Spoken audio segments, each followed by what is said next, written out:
آپ صلی اللہ علیہ وسلم دائی تھے اور مربی بھی، قاضی بھی تھے اور زاہد بھی، سیاستدان بھی تھے اور حکمران بھی، سپاہی تھے اور رہنما بھی، باپ بھی تھے اور شوہر بھی تھے۔ لہٰذا اگر آپ دائی ہیں تو سیرت نبی صلی اللہ علیہ وسلم کے مطالعہ سے دعوت کے کئی اسلوب ملیں گے۔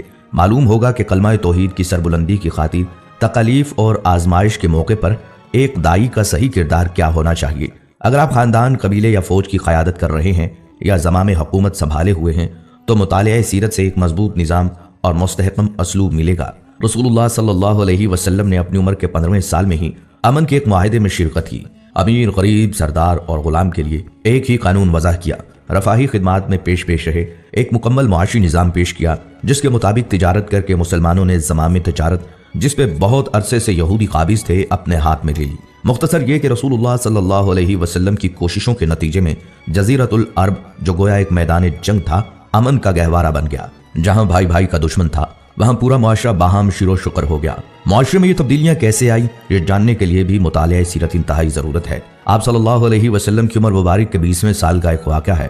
عربوں کی ساری خرابیوں کے باوجود ان کے اندر ابھی تک اخلاق حسنہ کی بعض باقیات موجود تھیں۔ ظلم کے خلاف کبھی کبھار ان کی رگے حمیت جاگ اٹھتی تھی اور وہ ظالم سے مظلوم کا حق دلانے کے لیے سینہ سپر ہو جایا کرتے تھے۔ قبیلہ بنو زبید کا ایک شخص کچھ مال تجارت لے کر مکہ آیا، اس کی بیٹی بھی اس کے ساتھ تھی۔ اس تاجر سے اس کا سامان مکہ کے مشہور اور مالدار سردار عاص بن وائل نے خرید لیا، لیکن اس نے سینہ زوری کرتے ہوئے اس زبیدی تاجر کی بیٹی کو بھی اپنے قبضے میں لے لیا۔ وہ اجنبی شخص خانہ کعبہ میں آیا اور خانہ کعبہ کا غلاف پکڑ کر بلند آواز سے روتے پیٹتے ہوئے فریاد کرنے لگا، اے شہر مکہ کے شرفا، تمہارے بااثر آدمی عاص بن وائل نے مجھ سے زبردستی میری بیٹی چھین لی ہے۔ میں مسافر ہوں، مظلوم ہوں، تمہاری خدمت میں درخواست گزار ہوں کہ میری داد رسی کرو اور میری بیٹی مجھے واپس دلاؤ۔ قریش کے کچھ نوجوانوں نے اس مظلوم کی آہ و پکار سنی تو اللہ نے ان کے دلوں میں یہ بات ڈال دی کہ مردانگی کا تقاضا ہے اس مسافر کی داد رسی کی جائے۔ جب تاریخ میں ہم اس واقعے کا مطالعہ کرتے ہیں تو دل میں یہ بات اٹھتی ہے کہ اللہ تعالیٰ نے اپنے گھر کے اندر ایک مظلوم کی داد رسی کو شرف قبولیت بخشتے ہوئے ان لوگوں کے دلوں میں خیر کی جانب آمادہ کر دیے۔ گمان غالب یہ ہے کہ یہ لوگ درجن بھر کے لگ بھگ ہوں گے۔ نبی صلی اللہ علیہ وسلم ان میں پیش تھے۔ یہ سب لوگ اس زبیدی کو اپنے ساتھ لے کر عاص بن وائل کے دروازے پر پہنچے، اسے باہر بلایا اور سب نے یک زبان ہو کر کہا، اس مظلوم پر تم نے کیوں ظلم ڈھایا ہے؟ اس ظالم نے کہا، میں نے کوئی ظلم نہیں کیا، وہ لڑکی کنیز ہے، جب مال کا سودا کیا تھا تو یہ لڑکی بھی میں نے اس شخص سے خرید لی تھی۔ عاص بن وائل کا جواب سن کر وفد کے لوگوں نے زبیدی سے وضاحت مانگی تو اس نے کہا، خانہ کعبہ کی عظمت و تقدس کی قسم، میں نے اپنی لڑکی نہیں بیچی اور نہ ہی وہ کنیز ہے، وہ میری بیٹی ہے اور اس شخص نے اپنی قوت کے بل بوتے پر زبردستی اسے اغوا کر کے اپنے گھر میں ڈال دیا ہے۔ اس پر وفد کے لوگوں نے سختی کے ساتھ عاص بن وائل سے بات کی تو اس بدبخت نے اپنے جرم کا اعتراف کر لیا اور زبیدی کی لڑکی اسے واپس دینا پڑی۔ لڑکی واپس کرنے کے وقت بدبخت عاص نے ارکان وفد سے کہا کہ میں کل صبح لڑکی واپس کروں گا، ایک رات مجھے اس کے ساتھ گزار لینے دو۔ وفد کے تمام غیرت مند ارکان نے اسے سختی کے ساتھ اس بد ارادی پر شرم دلائی اور کہا یہ ہرگز ممکن نہیں، چنانچہ اسے اپنے شیطانی ارادے پر عمل کا موقع نہ ملا۔ زبیدی کی بیٹی اسے واپس دلائی گئی۔ اب اس نے اپنی بیٹی کو ساتھ لیا اور اپنے علاقے کی طرف روانہ ہو گیا۔ ناظرین، اللہ سبحانہ تعالیٰ نے نبی صلی اللہ علیہ وسلم کو 40 سال کی عمر میں نبوت رسالت سے سرفراز فرمایا۔ نبوت سے نوازے جانے کے بعد آپ صلی اللہ علیہ وسلم 13 سال تک مکہ مکرمہ میں رہے۔ یہ زمانہ آپ صلی اللہ علیہ وسلم کی مکی زندگی کہلاتا ہے۔ آپ صلی اللہ علیہ وسلم نے مکی زندگی میں 3 سال تک خفیہ طور پر اپنے قریبی لوگوں کے سامنے اسلام پیش کیا۔ پھر آپ صلی اللہ علیہ وسلم نے 10 سال تک کھلم کھلا اشاعت اسلام کا کام کیا۔ اس کے بعد آپ صلی اللہ علیہ وسلم یثرب ہجرت کر گئے۔ اشاعت اسلام کی وجہ سے کفار مکہ آپ صلی اللہ علیہ وسلم کے جانی دشمن ہو گئے۔ جب تک نبی صلی اللہ علیہ وسلم نے اپنی نبوت اور رسالت کا اعلان نہیں کیا تھا اس وقت تک آپ صلی اللہ علیہ وسلم مکہ میں ایک عقل مند اور دانشور، صادق اور امین اور اچھے انسان سے جانے جاتے تھے۔ جب آپ صلی اللہ علیہ وسلم نے اپنی نبوت کا اعلان کیا تو لوگوں نے آپ صلی اللہ علیہ وسلم کو جادوگر اور کاہن و ساحر جیسے معیوب لقب سے مشہور کرنے کی کوشش کی تاکہ لوگ آپ صلی اللہ علیہ وسلم کے قریب نہ آئیں اور نہ آپ صلی اللہ علیہ وسلم کی باتیں سنیں۔ طارق بن عبداللہ المحاربی رضی اللہ تعالیٰ عنہ فرماتے ہیں، میں نے اللہ کے رسول صلی اللہ علیہ وسلم کو بازار ذی المجاز میں دیکھا جبکہ میں خرید و فروخت میں مشغول تھا۔ آپ صلی اللہ علیہ وسلم سرخ جبہ زیب تن کیے ہوئے تھے اور بلند آواز سے یہ فرماتے جاتے تھے، اے لوگو لا الہ الا اللہ کہو فلاح پاؤ گے۔ ایک شخص آپ صلی اللہ علیہ وسلم کے پیچھے پیچھے پتھر مارتا جاتا تھا جس سے آپ صلی اللہ علیہ وسلم کی پنڈلی اور ایڑھی خون آلود ہو گئے۔ وہ شخص ساتھ ساتھ یہ بھی کہتا جاتا تھا، اے لوگو اس کی بات نہ سننا، یہ جھوٹا ہے۔ مہاربی فرماتے ہیں کہ میں نے لوگوں سے پوچھا یہ شخص یعنی آپ صلی اللہ علیہ وسلم کون ہے؟ لوگوں نے جواب دیا یہ لڑکا بنی عبد المطلب سے ہے۔ پھر میں نے پوچھا یہ شخص کون ہے جو اس کا پیچھا کر رہا ہے اور پتھر مار رہا ہے؟ لوگوں نے جواب دیا یہ آپ صلی اللہ علیہ وسلم کا چچا عبدالعزیٰ یعنی ابو لہب ہے۔ بازار ذوالمجاز میں آپ صلی اللہ علیہ وسلم پر ابو جہل کا مٹی پھینکنا۔ بنو مالک بن قنانہ کے ایک شیخ کہتے ہیں کہ میں اللہ کے رسول صلی اللہ علیہ وسلم کو بازار ذوالمجاز میں دیکھا کہ یہ فرماتے تھے اے لوگو لا الہ الا اللہ کہو فلاح پاؤ گے۔ راوی فرماتے ہیں کہ ابو جہل آپ صلی اللہ علیہ وسلم پر مٹی پھینکتا تھا اور یہ کہتا تھا اے لوگو خیال رکھنا یہ شخص تم کو تمہارے دین کے حوالے سے دھوکہ نہ دے دے، کیونکہ اس کا ارادہ ہے کہ تم لات و عزہ کو چھوڑ دو، جبکہ رسول اللہ صلی اللہ علیہ وسلم اس کی طرف ذرہ برابر بھی التفات نہیں فرماتے تھے۔ ایک دفعہ نبی کریم صلی اللہ علیہ وسلم کعبہ شریف کے پاس نماز ادا کر رہے تھے۔ ابو جہل اور اس کے ساتھی وہاں بیٹھے تھے۔ ان میں سے بعض نے بعض سے کہا تم میں سے کون ہے جو فلاں قبیلے کی اونٹنی کی اوجڑی لائے اور محمد صلی اللہ علیہ وسلم سجدے میں جائیں تو اسے ان کی پشت پر رکھ دے۔ عقبہ بن ابی معیط جو نہایت بدبخت شقی القلب اور ملعون تھا وہ وہاں سے اٹھا اور اوجڑی لے کر آیا۔ پھر وہ آپ صلی اللہ علیہ وسلم کے سجدے کا انتظار کرنے لگا۔ جب آپ صلی اللہ علیہ وسلم نے سجدہ کے لیے اپنے چہرہ مبارک کو زمین بوس کیا تو اس نالائق نے اس اوجڑی کو آپ صلی اللہ علیہ وسلم کی پیٹھ پر کندھوں کے درمیان رکھ دیا۔ آپ صلی اللہ علیہ وسلم اس کے بوجھ کی وجہ سے اٹھ نہیں پا رہے تھے، سجدے کی ہی حالت میں پریشان تھے۔ دوسری طرف ابو جہل اور اس کے بغیرت ساتھی سب کے سب ہنسنے اور ٹھاٹھے مارنے میں مصروف تھے۔ حضرت عبداللہ بن مسعود رضی اللہ تعالیٰ عنہ یہ سب کچھ دیکھ رہے تھے، مگر اپنی کمزوری اور ظالموں کے خوف سے رسول خدا صلی اللہ علیہ وسلم کا دفاع کرنے سے عاجز تھے۔ پھر آپ صلی اللہ علیہ وسلم کی لخت جگر حضرت فاطمہ رضی اللہ تعالیٰ عنہ آئیں اور اوجڑی کو آپ صلی اللہ علیہ وسلم کی پشت مبارک سے ہٹایا۔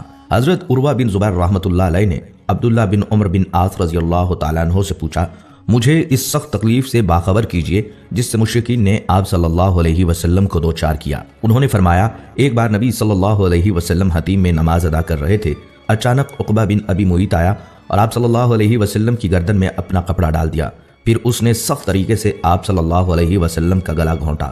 پھر ابو بکر رضی اللہ تعالیٰ عنہ آئے اور انہوں نے عقبہ کا مونڈھا پکڑا اور اس کو نبی صلی اللہ علیہ وسلم سے ہٹایا اور فرمایا کیا تم مار ڈالو گے اس شخص کو اس وجہ سے کہ وہ کہتا ہے کہ میرا رب اللہ ہے؟ اپنی زندگی میں رسول اللہ صلی اللہ علیہ وسلم اور ان کے ساتھیوں کو ان کے عقائد کی وجہ سے ستایا گیا، ان کا بائیکاٹ کیا گیا، یہاں تک کہ آپ پر براہ راست حملے بھی کیے گئے۔ ان چیلنجز کے باوجود رسول اللہ صلی اللہ علیہ وسلم امن اور سماجی انصاف کا پیغام پھیلانے کے عزم سے کبھی پیچھے نہیں ہٹے۔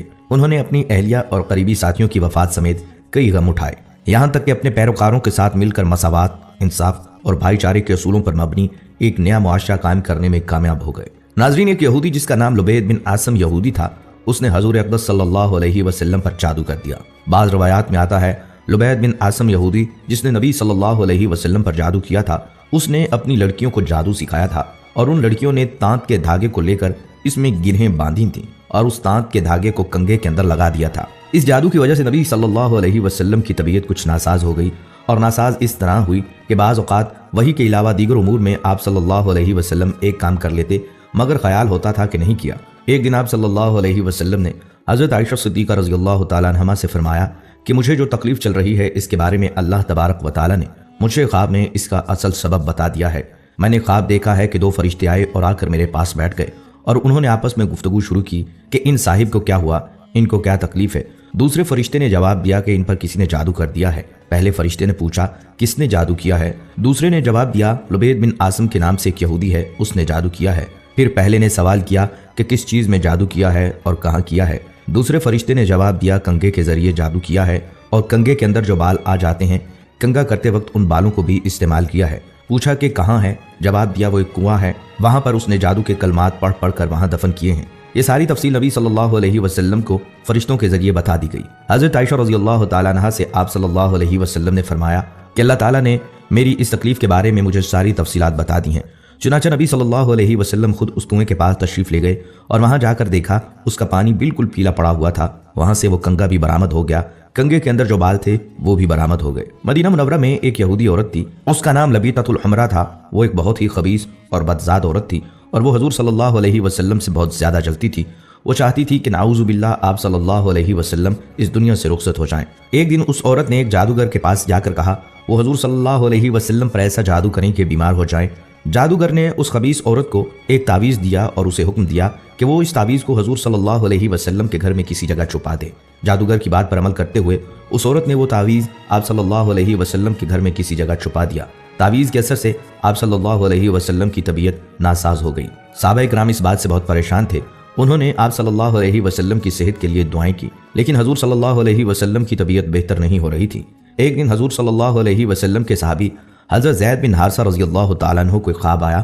خواب میں اللہ تعالیٰ نے انہیں بتایا کہ آپ صلی اللہ علیہ وسلم پر جادو کیا گیا ہے۔ حضرت زید بن حارثہ رضی اللہ تعالیٰ عنہ نے آپ صلی اللہ علیہ وسلم کو خواب کے بارے میں بتایا۔ آپ صلی اللہ علیہ وسلم نے حضرت زید بن حارثہ رضی اللہ تعالیٰ عنہ کو حکم دیا کہ وہ تعویذ تلاش کریں۔ حضرت زید بن حارثہ رضی اللہ تعالیٰ عنہ نے حضور صلی اللہ علیہ وسلم کے گھر کو تلاش کیا اور آخرکار انہوں نے تعویذ کو ایک کنویں میں پایا۔ تعویذ پھینکنے کے بعد آپ صلی اللہ علیہ وسلم کی صحت بہتر ہو گئی۔ جادوگرنی کو معلوم ہوا کہ آپ صلی اللہ علیہ وسلم کی صحت ٹھیک ہو گئی۔ اس نے آپ صلی اللہ علیہ وسلم سے معافی مانگی۔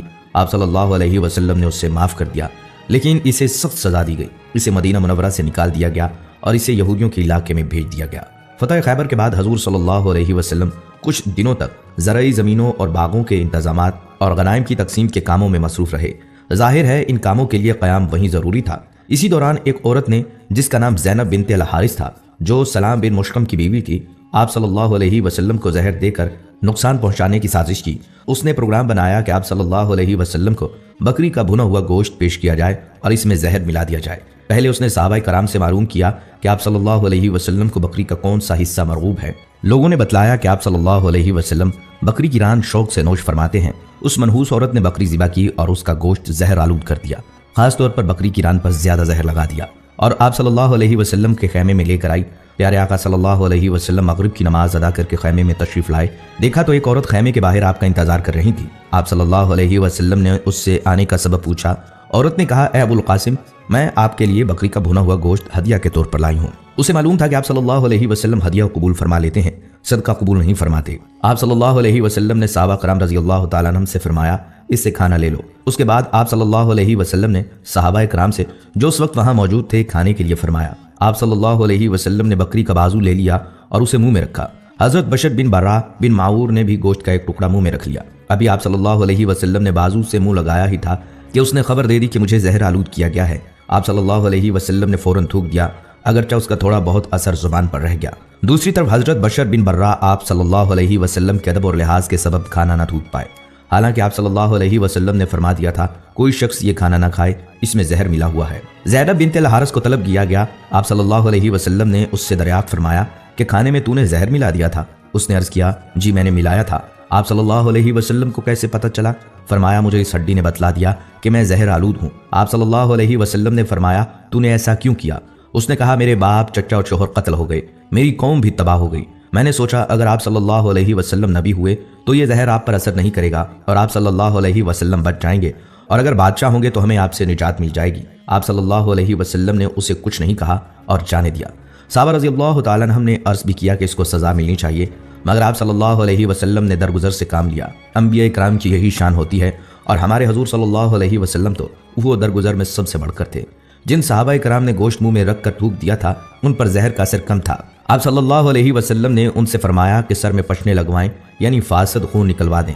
صحابہ کرام نے ایسا ہی کیا، لہٰذا حضرت بشر بن برا زہر کے اثر سے وفات پا گئے۔ رسول اللہ صلی اللہ علیہ وسلم اس واقعے کے بعد 3 برس تک حیات رہے، لیکن اس زہر کا اثر محسوس فرماتے رہے، یہاں تک کہ مرض وفات میں اس کا اثر کچھ زیادہ ہی محسوس فرمایا۔ ایک روز حضرت عائشہ رضی اللہ تعالیٰ عنہا سے فرمایا، اے عائشہ، میں نے خیبر میں جو کھانا کھا لیا اس کا اثر آج تک محسوس کر رہا ہوں۔ اسی لیے علماء کرام فرماتے ہیں کہ آپ صلی اللہ علیہ وسلم نے شہادت پائی۔ ناظرین کرام، یہ تھی ہماری آج کی ویڈیو، امید ہے آپ کو پسند آئی ہوگی۔ اگر آپ کو یہ ویڈیو پسند آئی ہے تو ہمارے چینل کو سبسکرائب کریں اور اس ویڈیو کو باقی دوستوں کے ساتھ ضرور